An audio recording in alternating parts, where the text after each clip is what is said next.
Oke, mari kita langsung masuk ke intinya. Selamat datang di pemaparan materi kali ini. Hari ini kita akan membongkar sebuah pergeseran strategis yang saat ini sedang mengubah wajah dunia kerja modern secara drastis. Kita sedang bergerak menjauh, jauh sekali, dari sistem tenaga kerja tradisional yang usang menuju pola pikir baru yang sepenuhnya mengutamakan keahlian, atau yang mungkin sering Anda dengar sebagai skills first mindset. Nah, jika Anda berada di posisi kepemimpinan atau Anda yang mengurus manajemen talenta, pemaparan ini benar-benar dirancang untuk Anda.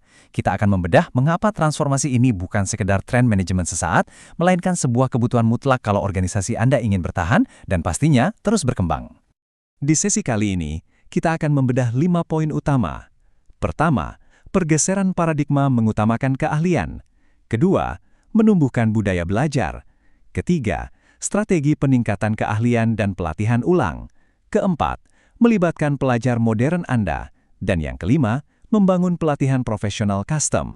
Kita mulai dengan bagian pertama, pergeseran paradigma mengutamakan keahlian.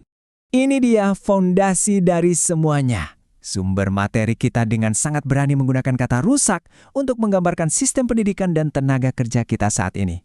Terdengar ekstrim? Mungkin, tapi coba pikirkan.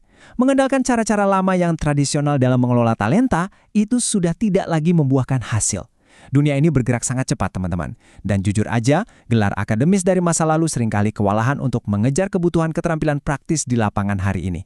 Jadi, beradaptasi dari sistem yang rusak ini adalah langkah pertama yang benar-benar krusial. Sekarang, Anda mungkin bertanya-tanya, lalu apa bedanya? Bayangkan ini. Di satu sisi, kita punya organisasi tradisional. Mereka ini terus-menerus terjebak dengan kumpulan bakat yang itu-itu saja. Sangat terbatas, karena mereka hanya merekrut berdasarkan silsilah atau gelar di atas kertas. Nah, di sisi lain, saat Anda bertransisi menjadi organisasi berbasis keahlian, Anda seperti mendobrak pintu bendungan. Kumpulan bakat Anda seketika membesar, karena Anda fokus pada apa yang sebenarnya bisa dilakukan seseorang, keahlian nyata mereka, bukan cuma dari mana mereka berasal.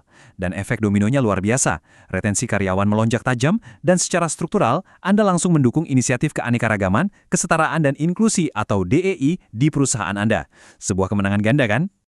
Lanjut ke bagian kedua, menumbuhkan budaya belajar. Tentu saja, Anda tidak bisa sekedar menulis kebijakan baru di atas kertas dan berharap semuanya berubah. Anda butuh yang namanya budaya belajar yang nyata agar pola pikir skills first ini bisa mengakar kuat. Untuk membangunnya dari nol, ada 4 langkah esensial di sini.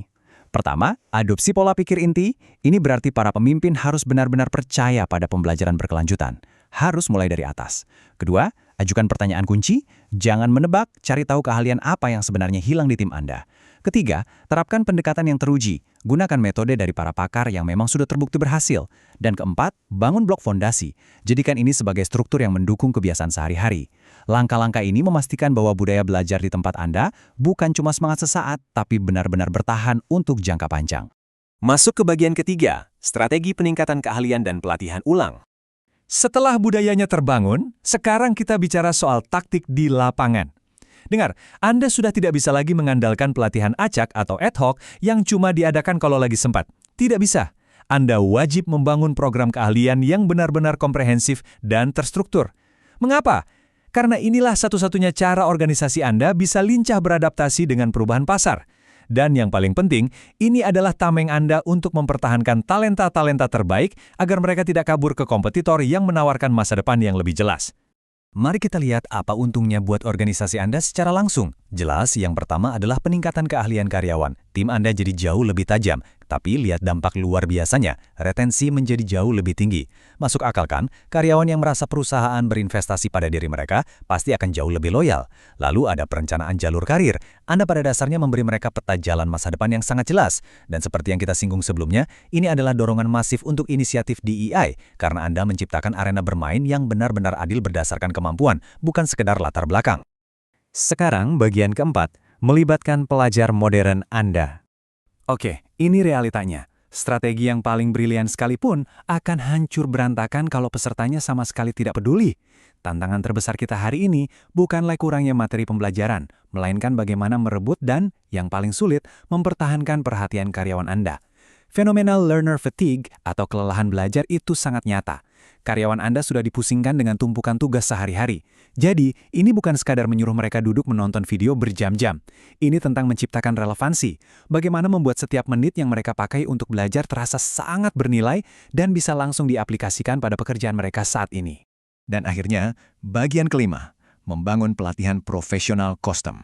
Kadang, materi pelatihan umum yang ada di luar sana itu kurang kena ya. Anda butuh sesuatu yang dirancang khusus dan benar-benar bergema dengan tim Anda sendiri. Nah, ini panduan cepatnya. Pertama, selalu mulai dengan menetapkan tujuan bisnis Anda. Mau capai apa? Kedua, pilih medium yang paling pas. Apakah lewat video pendek yang energik, artikel, atau mungkin lokakarya. Tapi ini bagian favorit saya. Poin ketiga, gunakan seni bercerita atau storytelling.